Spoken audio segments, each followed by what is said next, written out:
You know, football isn't always about stepovers, goals, or fancy footwork. Sometimes, it's about fear. The kind of fear that hits you when you see a defender sprinting straight at you. Eyes locked, studs showing, and no mercy in sight. These guys weren't just defenders. They were enforcers. The ones who didn't just stop attackers. They hunted them. From bone-crunching tackles to red cards that became legends, these players turned the beautiful game into a battlefield. So today, we're diving into the stories of football's most aggressive defenders, the men who made strikers think twice before touching the ball. 1. Pepe, the madman of Madrid. Imagine you're a striker, you receive the ball, turn, and suddenly, boom, Pepe's studs are flying towards your legs. This man wasn't playing football, he was playing Mortal Kombat. His most infamous moment? In 2009, during a La Liga match versus Getafe, he lost his mind, kicked Casquero twice while he was down, punched another player, and screamed at the referee. Result? A 10-match ban and a permanent reputation as football's most unpredictable psycho. But here's the twist. When he wasn't losing control, Pepe was one of the best defenders of his generation. A World Cup veteran, Champions League winner, and pure chaos in human form. 2. Sergio Ramos, the beautiful villain. If Pepe was chaos, Ramos was elegance wrapped in danger. He didn't just tackle, he calculated destruction. Remember the 2018 Champions League final? Ramos tangled with Mo Salah, and boom, Salah's shoulder popped. Egypt cried, Madrid celebrated. That's Ramos. Ruthless, smart, and deadly. Over 200 yellow cards and 30-plus reds, but also over 20 major trophies. He's the perfect example that in football, being feared can also mean being great. 3. Vinnie Jones, the enforcer. Before football became slick and polished, there was chaos.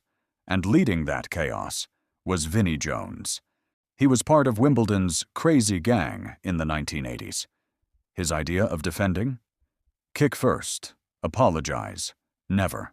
There's even a famous photo of him grabbing Paul Gascoigne by the groin, mid-match. Jones collected red cards like souvenirs.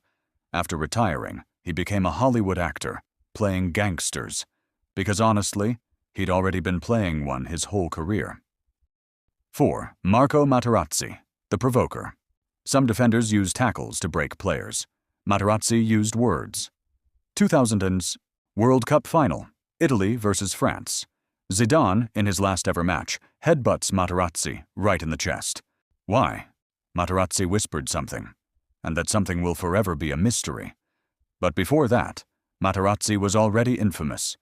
For brutal fouls, trash talk, and psychological warfare.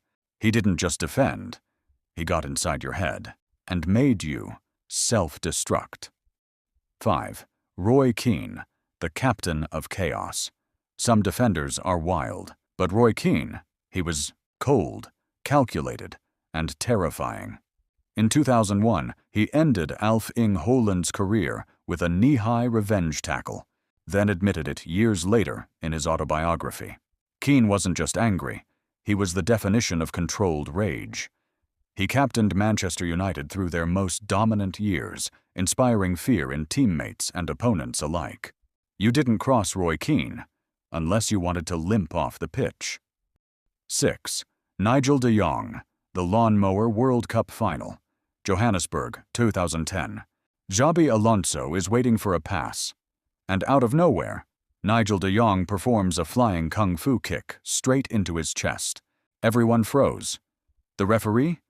Only a yellow card, but that single kick became one of the most brutal moments in World Cup history. De Jong was feared everywhere he went. City, Milan, LA Galaxy. The man tackled like a UFC fighter trapped in a footballer's body. 7. Paulo Montero, the red card king. In Serie A's golden era, one man collected red cards faster than anyone, Paulo Montero. He didn't care if you were Ronaldo or a random substitute. If you came near Juventus's box, you'd hit the ground. 21 red cards in Italy. His philosophy was simple. If you don't stop the ball, stop the man. 8. Nemanja Vidic, the silent wall. Vidic didn't shout. He didn't trash talk. He just destroyed. He'd tackle anything that moved, strikers, midfielders, even teammates by accident. One collision with Didier Drogba in 2008 left both players dazed, but Vidic stood up first. He played with blood, with bruises, and with no fear. If Pepe was madness and Ramos was style, Vidic was pure war. 9. Claudio Gentile, the hitman of the 80s. The 1982 World Cup, Maradona was unstoppable, but then Italy unleashed Gentile. Gentile kicked, pulled, and basically mugged Maradona for 90 minutes. Argentina lost. Next match, he did the same to Zico. His post-match quote, "Football isn't for ballerinas. That's how Italy won the World Cup, with a man who made art impossible." 10. Gerardo Bedoya, the record breaker. Some players are aggressive. Gerardo Bedoya turned it into an art form. The Colombian defender holds the world record, 46 red cards.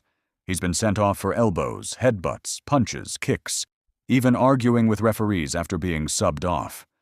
Bedoya's legacy: a walking red card, a reminder that aggression can make you famous or infamous.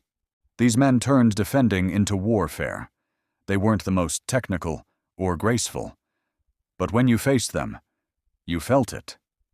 From Pepe's chaos to Ramos's cunning, from Gentile's brutality to Vinnie Jones's madness, they left marks on the game and on their opponents.